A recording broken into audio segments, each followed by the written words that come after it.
Hi guys, now welcome to Module 2 of your BTEC Level 1 Health and Safety in a Construction Environment course. Now in today's module we're going to be covering manual handling. By the end of this module you should be able to understand or describe safe manual handling, detail your responsibility when it comes to safe manual handling, list the aids available to help with lifting and carrying within a construction environment, and understand how to report problems when lifting and carrying. Now, one of the things that I have to say here is that manual handling is the biggest cause of injury in the construction environment. Now, when you say manual handling, it's not just, sort of picking things up. It sort of relates to also lifting things, lowering things, pushing things, pulling things, and just generally carrying objects or load within the construction environment, or anywhere really. Now, if you don't lift things or carry things around correctly, you can actually cause injury. And some of those injury include spinal injury, so that's where you hurt your back, muscle strain, cuts and abrasion, or broken bones. And that's just basically a very basic list of what can happen to you if you don't lift objects or observe correct manual handling. The other thing that actually can be damaged include material and equipment, the work area, and customer property. So when we talk about the work area, it could be that you were carrying a box of tools or nails or whatever, I don't know, very heavy material, and you don't lift it, you hurt your back, you have to drop the whole thing, everything splatters everywhere, people are hurt, properties hurt, the work areas maybe could be damaged. But the most important thing really is that you need to care for yourself, because you are quite important when it comes to um, you know the work environment. Now there are a couple of regulations when it comes to manual handling, but before we get into that, I do actually want to expand a little bit on manual handling. Okay, so just going back to the previous slide, um, I have to say here that handling heavy objects is not the only cause of injury. Harm can also result from doing a task repetitively. So if you are bricklaying or someone's bricklaying and they're doing it in a really awkward position, that can actually cause harm to themselves, okay? The other thing is injuries can be caused not just by the weight, but the amount of times you have to either pick up the item, carry the item, the distance that you're carrying the item, the height that you're actually picking the item up from or putting it down, any twisting, any bending, stretching, or any other awkward posture that you might get into while doing a task or performing or manually handling an object. And if you don't observe manual handling correctly, you might find that you get injured, and an injured person might actually find that their ability to do their job is affected, because it will have an impact on your lifestyle, any leisure activities, your ability to sleep, or any other future job prospects. So manual handling is actually very, very important. And the other thing I have to say is that it's essential that employers also manage the risk to their employees. So if possible, try not to carry out any manual handling tasks, and where necessary, just use the right equipment, so things like trolleys, forklifts, and so on. Okay, right. So next thing, there are a couple of regulations that need to be adhered to when it comes to manual handling. Okay, and those include the Manual Handling Operations Regulation for 2004, and that basically states that you should avoid hazardous manual handling operations where possible. You should obviously carry out a risk assessment. Remember, we talked about that in Module 1. Risk assessment is absolutely important. Employees must take care of their own health and safety, take care of the health and safety of others who might be affected by their actions. And that, again, if you do your risk assessment properly, you should know this. You should tell your employer if you're going to carry out hazardous lifting. And the other regulation is lifting operations and lifting equipment regulations, and that was 1998. And that covers, or that talks about, in summary really, covers equipment used for lifting or lowering loads. And the equipment should basically be suitable for use, positioned to avoid accidents, and marked with any necessary information. So there are things, obviously that you need to, or that are there in place, or regulations in place for you to adhere to when it comes to manual handling. Now, when you go to your workbooks, you should be looking at pages 15 to 16, and that basically talks about manual handling, what you need to do, and there are a couple of questions and probably scenarios there as well. And I just thought, to add some general points, there is no shame in asking for help when you're faced with a lifting task, okay? So it's not about who's the bravest or the strongest. You should ask for help where necessary. Help can be assistance from other people, or it can be the use of a lifting equipment. So there might be either forklifts or elevators or platforms that you could use. Also, injuries can actually vary in seriousness. So from a small sprain to a major spinal injury, abdominal damage, because again, when you're lifting, especially if it's heavy, you're using your core muscles, and you could actually hurt yourself, and that could actually, have an impact on your life.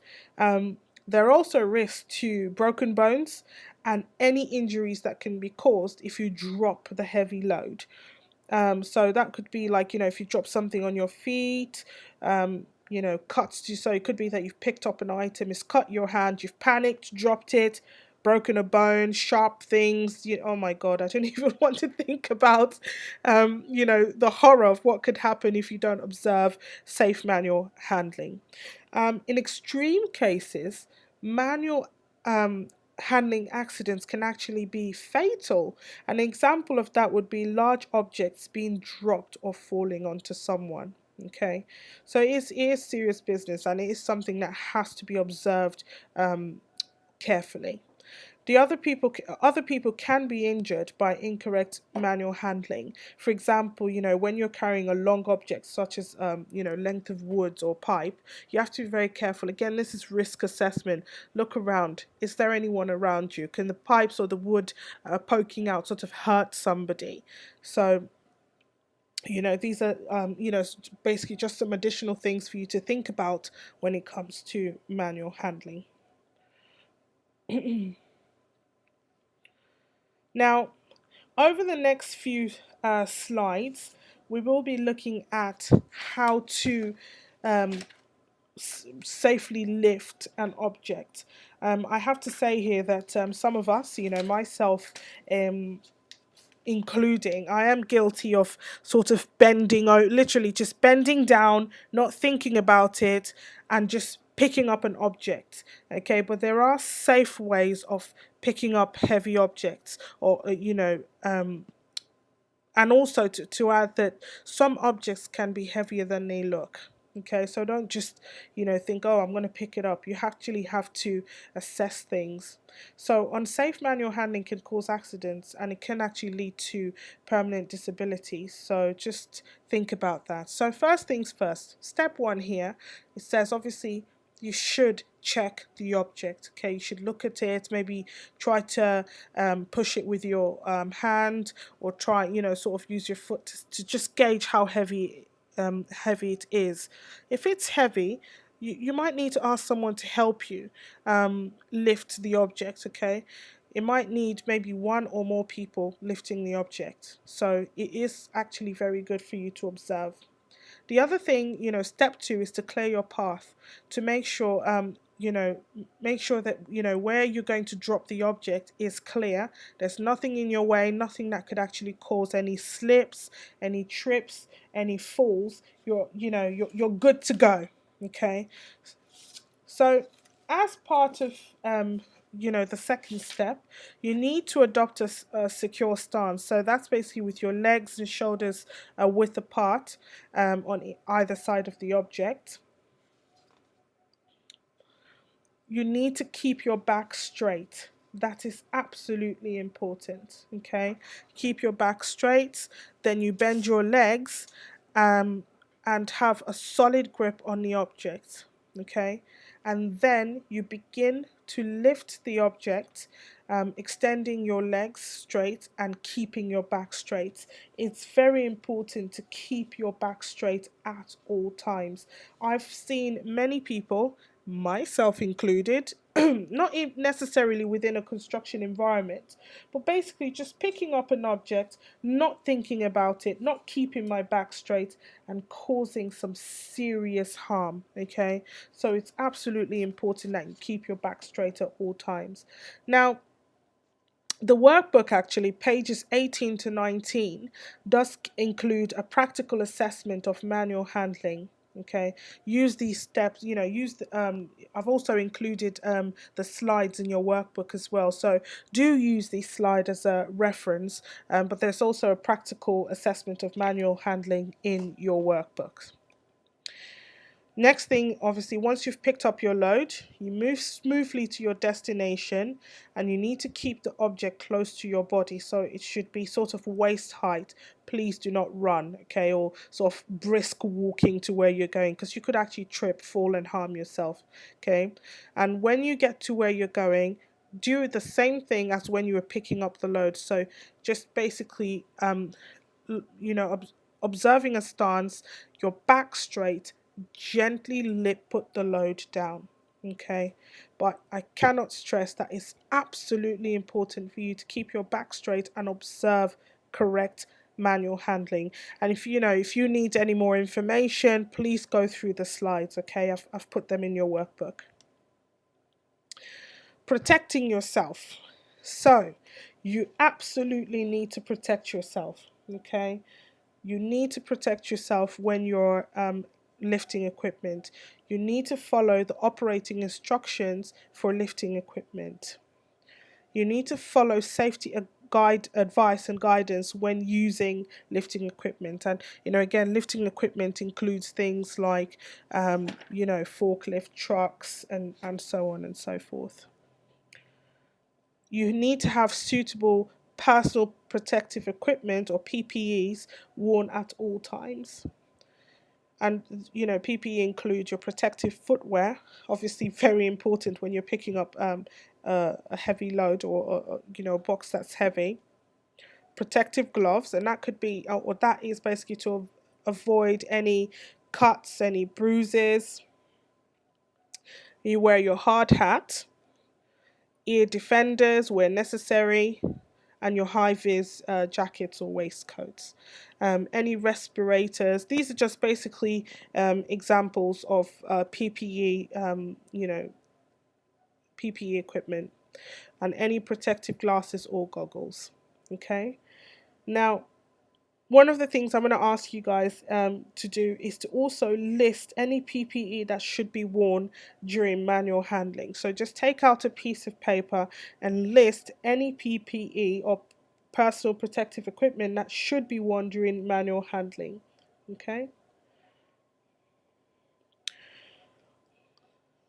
So going back to protecting yourself, some of the we're going to look at some of the some examples of PPE used when carrying out manual handling operations.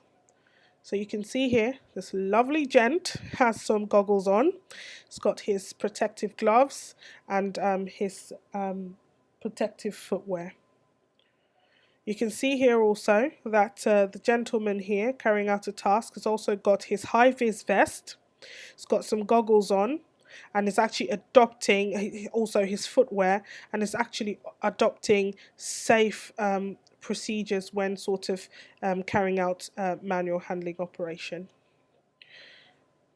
some of the equipment here that can help you when trying to lift a heavy object include a wheelbarrow, so that's where you have to sort of move things across site, okay, a sack barrow, a paving slab lifter, okay, so these are some of the equipment that could come in or are very useful when you have to lift heavy load. Again, you can see on here some more examples include forklift trucks.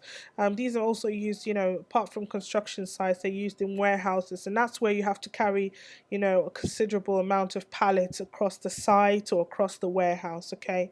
And then you have cranes for, very heavy sort of container type lifting. And then you have the pallet trucks here as well. Now, I also have to talk about reporting a problem, because it is very important that you do report any problems that arise in the construction environment, whether that is, a manual handling problem or, an accident or a near miss, like we talked about in the first module.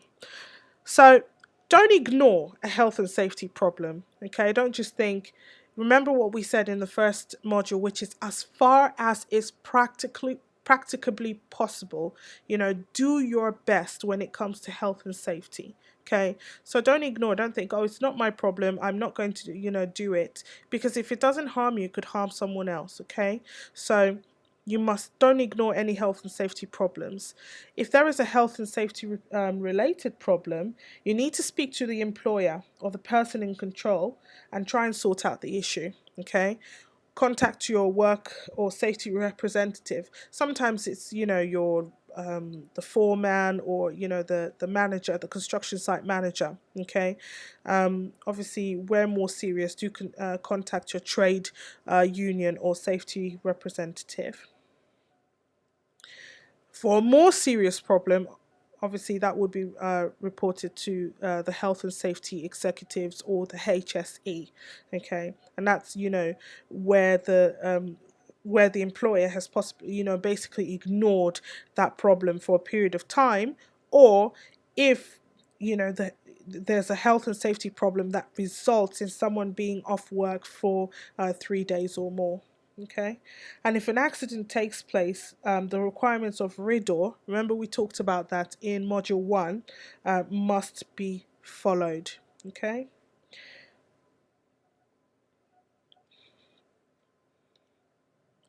Right, so that concludes the end of Module 2, which is manual handling. Please go to your workbooks and complete the activity for Module 2. If you have any questions, please drop me an email and I'm more than happy to support you. Thank you so much for watching.